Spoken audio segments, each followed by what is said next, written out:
Hello and welcome back to This Week in Ocean City for our March edition. I'm Logan Dubel. We're taking an inside look at all the latest resort hot topics for you today, from our cover story on how hotels and restaurants are gearing up for the big summer rush to a bottle shortage that's currently impacting Seacrets Distillery, and a look at the jam-packed special events schedule, which will include a gun show. We've got you all covered right here, right now on This Week in Ocean City.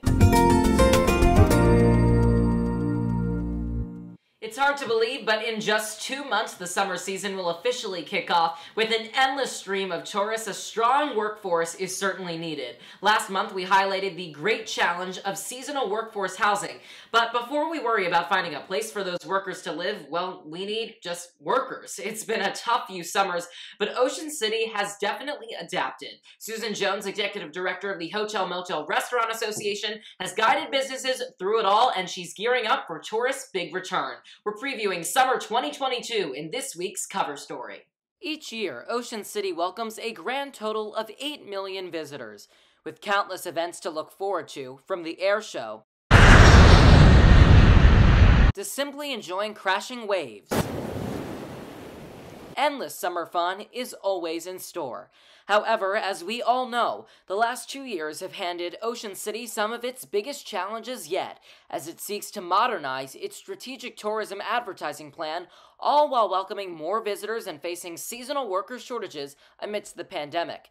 Through it all, as restrictions changed weekly and restaurants and hotels adapted, Susan Jones served as a voice for all local businesses as Executive Director of the Hotel-Motel-Restaurant Association. With a tiny staff but a big bully pulpit, Jones kept businesses in the know and ready to serve. Because we've been busy. We've been really busy. And, we've had to change the way we do business, but we've been busy. The hotels have had to do is they've evaluated the cleaning perspective and housekeeping, because we haven't had the workers to fill the housekeeping roles because we didn't get the J1 students. So they've changed the whole way that housekeeping is done in the hotel industry. And that has actually changed across the nation. In the restaurant world, what has changed is the menus have changed dramatically. So not only are you sitting at the table and you're scanning the QR code to get the menu options, you've probably noticed, are a lot fewer than they used to be. I don't see either one of those things changing going forward. As people flocked to the beach during the pandemic, local leaders urged them to not only pack their masks, but their patience. Workers are hard to come by in the hospitality and service industries. While local recruitment efforts have been underway for quite some time, many anticipate that small staffs might be the new norm. Still, Jones says people should be prepared to be patient from now on while on vacation. As Ocean City gears up for yet another banner year, it's moving one step closer to modernizing its tourism strategy. A major new advertising campaign remains in the works, and with the leadership and partnership of Tom Perlazzo, the town's newly minted Tourism and Business Development Director, Jones says the town is finally on their way to targeting its customer base head on. So we've been able to really take a deeper dive into who the visitor is. And you can also marry that with, well, who do you really want as a visitor? And by marrying those two things, you can really sort of create a better plan. One bright spot for the town is the anticipated return of international J1 workers this year. Jones is only getting started for the summer. After wrapping up a successful trade show earlier this month, she's ready to get going and return to normalcy, for good this time, here in the resort. And businesses across the local area are hiring, so if you're looking for a position, be sure to attend the Greater Chamber of Commerce Job Fair. That's on Saturday, April 2nd from 10 to 2 at the Convention Center, and admission is free. When you hear the name Seacrets, it's hard not to think of the heart of Ocean City's nightlife. However, Seacrets is much more than just a bar. It's a full-blown regional business now powered by a massive distillery that's only growing. However, amidst many supply chain issues across numerous industries, Seacrets is facing challenges making its own bottles for its spirits and has begun a brand new bottle buyback program to combat this. We took an inside look at the distillery business at Ocean City's most notable hotspot. It's not just a bar or a place to eat. or a nightclub, or even a hot spot on the bay. It's a mega destination worth over an estimated $64 million. But still, that's not all Seacrets does. Now, it's a massive distillery recognized throughout the region for its high-quality spirits and unique brand. The whopping 12,000-foot Seacrets Distillery opened its doors in June 2016 and has hit the ground running ever since with carefully crafted vodka, gin, and rum. Mike Early, brand manager for Seacrets Distillery, is thrilled to see the success his team has experienced thus far in Ocean City and beyond. Well, we're very proud of the distillery. If we feel that if you come to the distillery, you'll see the care that's put into the product. That's the whole reason that Leighton Moorhead had built the distillery the way he wanted it, more of an experience. Desire will be to become more of a mid-Atlantic brand, and we're on our way to doing that. We're doing some unique things. For Seacrets, this is only the beginning of their long-term business. They hope to continue the distillery's regional growth as they gain recognition across the board. In just a few years, it has already racked up more than 40 awards, including Maryland Rum Distillery of the Year. If you think this distillery is simply just an operational building, think again. It's a full-fledged tour experience stocked with over $1 million in antiques dating back to the Prohibition era. Throughout the guided tour, tastings, and the full distilling process journey can be enjoyed. Along with its high-quality drinks, Seacrets takes pride in its high-quality bottles, but they aren't cheap nor easy to make. And as supply chain issues continue across the nation, Seacrets is facing challenges making its notable bottles. That's why they have begun a bottle buyback program where old bottles can be brought to the Atlantic Beverage Center and returned. Patrons will then receive $2 for each bottle towards a new Seacrets product purchase at the store. It's a small step that allows customers to benefit while helping out the distillery in a big way. We're really excited to have everybody come back in and get back to, I know we've heard it a million times, the normalcy, but I think we felt like we started getting a little bit of that back last year. Everybody in the community was really stretched with help. I'm hoping that that will somewhat normalize and stabilize a little bit. But we're just excited to get back to bands. We're excited to get back to the proverbial party that is Seacrets. And then also, the evenings with shared cocktails with friends. I mean, I think we've all missed that so much. So I think we're all excited about getting another beach season under our belt and getting started with that. It's a summer season that Seacrets can't wait to begin. By Memorial Day, they hope to have construction completed on a brand new liquor store in front of their property that will be far more spacious and allow for the sale of more of their own spirits. Want to get your hands on some of Seacrets' spirits? Give the distillery a call. They will work hard to make sure you have a taste of OC's hottest spot anytime, anywhere. And we'd be remiss if we didn't start off our Ocean City headlines with this story. The world remains in a state of shock as Russia continues to wage war on Ukraine. And for us here in Ocean City, this story is personal and not happening to strangers. Without the kindness, hard work, and grit of countless young Ukrainians over the years, the resort would simply not be able to serve and bring smiles to its visitors each summer.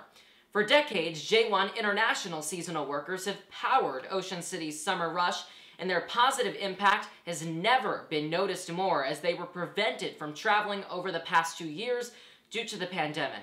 Over the past few weeks alone, Ocean City has shown its support for Ukraine and its citizens through visual displays as well as a vigil held by the mayor. Additionally, Anne-Marie Constable, program director at United Work and Travel, which recruits many of our J1s, used her connections to host a successful fundraiser for Ukrainians at the Rope Walk that was just earlier in March. As this conflict continues to evolve, we send our support as Ocean City stands with Ukraine and its people. Well, if you were hoping to see Brad Paisley perform in Ocean City this summer, think again. Due to unforeseen circumstances as described by the promoter, Paisley's concert set for June 12th downtown has been called off. The concert was initially rescheduled to this June after being postponed from Labor Day 2021.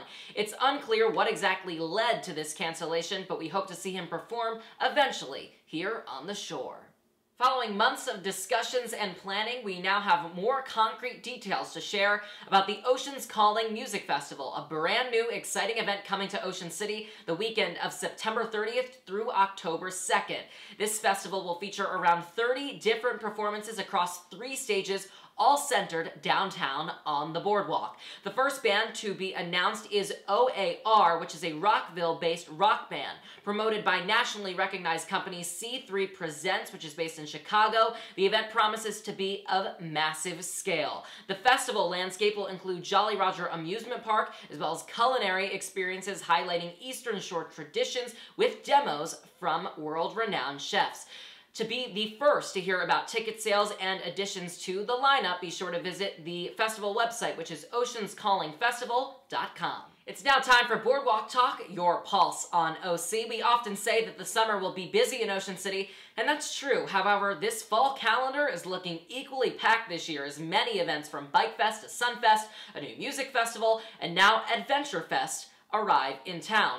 Adventure Fest is coming to Ocean City starting on September 19th and running through the 25th.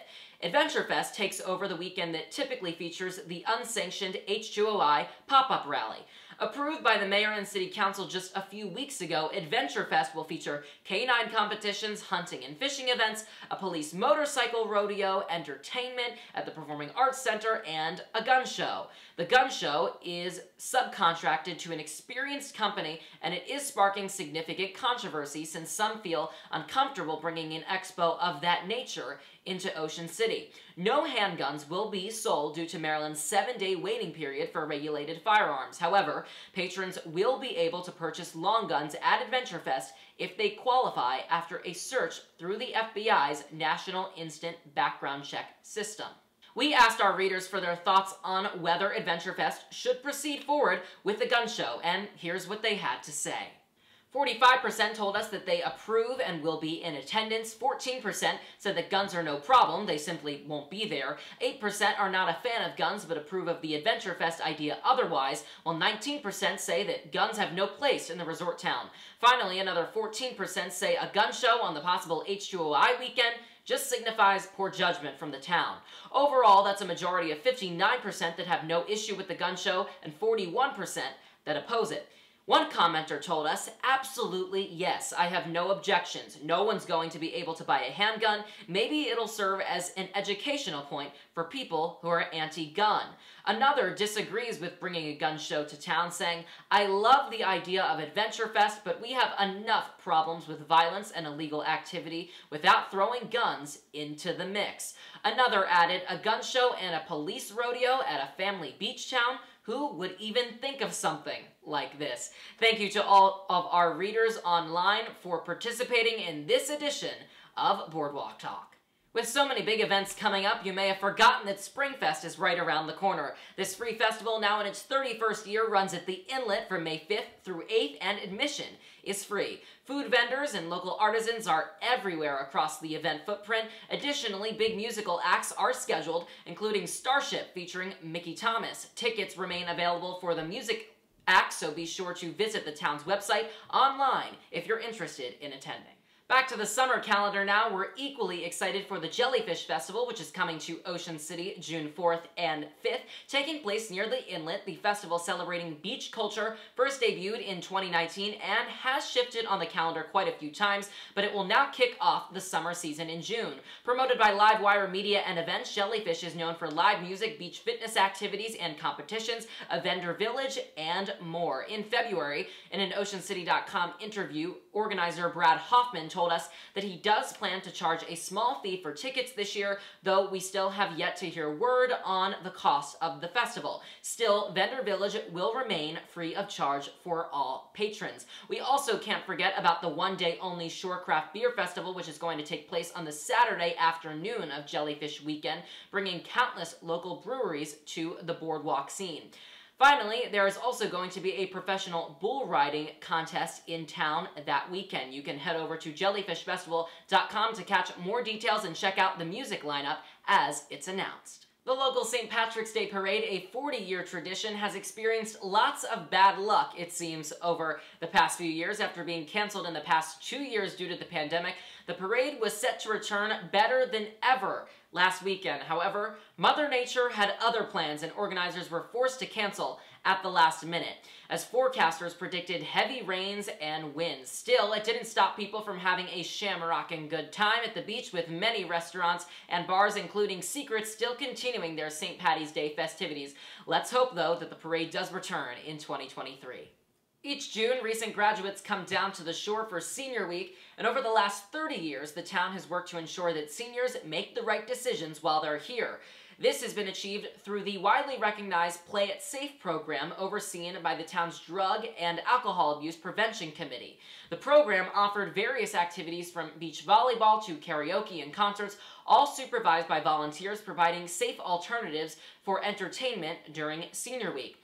The program was suspended during the pandemic and will not return in the future due to a lack of volunteers. That's at least in this form, though. Spin-offs of the program are possible in the coming years to ensure that as young people make their way down to the beach, they make decisions that will not only keep the town, but themselves safe during Senior Week.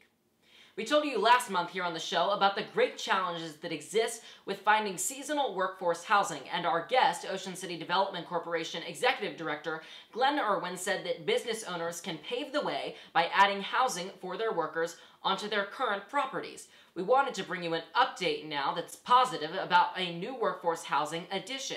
The owners of the 18th and 19th Street Village Market Commercial Building have added living areas for 15 employees on the second floor of the building, doing their part in working towards fixing this problem that we must solve in order to keep the town of Ocean City bustling. Mione's Pizza, which first opened in West Ocean City and now has an additional location on 67th Street, has changed hands at its Midtown location. However, this isn't a big change, as the new owners of the 67th Street location are the children of the current operators, who will continue to oversee the business from afar. One major change that has rolled out so far is the addition of classier table service rather than counter service, which has been well received by customers so far. We're glad to see this Ocean City business growing and continuing its legacy. Another local staple is also changing hands. News now regarding the Shark on the Harbor restaurant, which is in West Ocean City, a very popular dining location. Owners Jody and Wright announced on the restaurant's Facebook page this week that they will be selling their downtown dining hotspot, but it's much less of a transaction and more so of a transition. Ownership will transfer to 3 experienced employees who have 25 years of work experience at the Shark combined. Outgoing owner Jody Wright wrote, "Life is a series of seasons. I will forever hold my season of the Shark close to my heart." The restaurant first opened in May of 2000 on 46th Street before moving to West Ocean City in 2008. As many know, the Shark does unique work in the kitchen, purchasing all of its food locally. In fact, much of the seafood comes from the fishing harbor right outside of the restaurant itself. They also went all organic in 2011. This legacy will certainly continue under the new leadership at the Shark. Very close by in West Ocean City along the harbor, a new restaurant by the Toston Group is opening on April 23rd. Pier 23, which has been in the works for quite some time now, is unlike anything we've ever seen before. It's built from cargo shipping containers and recognized as what will be the first waterfront food court restaurant in Ocean City. The new outdoor dining experience will specialize in live music and entertainment. Be sure to keep an eye out for Pier 23 and catch our upcoming article with an exclusive look at Pier 23 coming soon to oceancity.com. With all these restaurants comes a lot of waste, and a major push to expand composting in the resort has been underway over the past few years, and it's now expanding with the addition of Mackey's and Fishtails to the growing list of restaurants that are partnering with Go Green OC and their composting program. Go Green OC received a $1,000 check last week from the Sierra Club to continue its efforts. The program is cost neutral for the town and diverts tons and tons of waste away from landfills. Garvey Heiderman, who's the owner of Ocean Compost and the Hobbit restaurant, aims to compost 250 tons of waste this year, cutting into the waste collected by the town, much of which is compostable. Nearly 40 restaurants are now participating in this program, which has expanded significantly since beginning a pilot program in 2018. That's just 4 years ago. News for you now from the retail sector. Hatland on 81st Street has closed its doors after over 6 years in business. The two-story building will become another retail establishment, possibly a surf shop this time around. It will also retain its ownership by the same entity that operates various Sensation stores and the Tap House restaurants. No date is known for when the new store could open. It's finally getting warmer outside, and a local fan favorite attraction amongst children is reopening in just a few weeks. Trimper's rides on the Boardwalk will reopen for summer business beginning on April 16th at noon. That day, the park will host a large Easter event with the Easter Bunny himself on site, as well as art activities. Additionally, Radio Ocean City will broadcast live from the park all day long. Stay tuned for more details regarding Trimper's schedule of events this spring. If you'd like to get active while you're in Ocean City, these next two stories may be of interest to you. The town is moving forward with its strategic bike path initiative, which is a multi-year plan with the goal of creating a singular bicycle corridor for riders from one end of the town to the other without impeding coastal highway. Specifically, the resort is now focusing on path improvements at 94th and 146th Streets, as well as along alleyways throughout the town. Plus, pickleball is a growing sport in Ocean City. It's even converted many tennis players. Should there be more pickleball courts here? Some enthusiasts say yes, due to the growing popularity and the long wait times on courts. The issue was brought to City Hall this month, and now the town is considering expanding courts across the resort, as well as the possibility of one day hosting a tournament. We'll keep you updated on any developments in this possible expansion. Time now for a look at local creativity on 94th Street at the Art League of Ocean City, where it's been quite a busy month. The gallery kicked off the month with the Ocean City Film Festival, which brought in more than 200 patrons to its first Friday opening. The festival brought in some big names, from former Congressman and presidential candidate Joe Walsh, who was featured in a documentary, to get this, Sayuri the dog, who starred alongside none other than Brad Pitt in the 2019 blockbuster Once Upon a Time in Hollywood. Additionally, Ocean City Mayor Rick Mione made an appearance. Film Festival Director B.L. Strang-Moya achieved great new heights with this year's festival, and we congratulate him and the entire team. If you haven't visited the Art League of Ocean City yet in March, be sure to go and catch a glimpse at some of their various exhibits. This month, George Sass, a St. Michael's resident and photojournalist, is running a photography show in the first floor Thaler Gallery. Then if you head upstairs, the Galleria is continuing the theme of the film festival with Movie Mania, an all-media group show, which is depicting iconic scenes from your favorite films. Ian Postley, who designs all of the posters for the film festival, is displaying his work in Studio E. And finally, Rosie Bean, a political activist, has her impressive works on display in the Spotlight Gallery. Shows are running for just a few more days, so be sure to go check them out as March draws to a close at the Art League of Ocean City. Normally here in our history segment, we tell you all about a local business or hotel that has been in operation for decades. However, we've got something different for you this month. The Ash Wednesday storm that struck Ocean City by surprise 60 years ago in March 1962 and nearly washed away our town. The nor'easter featured high winds and tide levels 9.5 feet higher than normal. This resulted in a massive storm surge and floodwaters as high as 4 feet. That was creating a situation even worse than the infamous 1933 storm. Then Maryland Governor J. Miller Taws called this the worst disaster in the state of his lifetime. While the storm caused significant damage, many families and businesses trained for the tourism rush in the summer quickly recovered. However, that was not so much the case in nearby Assateague Island. Plans were underway at the time for the development of the island into what would have been known as Ocean Beach. People were purchasing plots of land and hoped to build houses and form a coastal community on the land that we now know as untouched natural beauty. However, the storm derailed all of those plans that would have taken away the possibilities to create the Assateague that we know today. Find this story interesting? Well, you're in luck. You can check out the brand new documentary from WBOC-TV called Ocean Beach to learn more about this fascinating storm and its ramifications over on Assateague Island.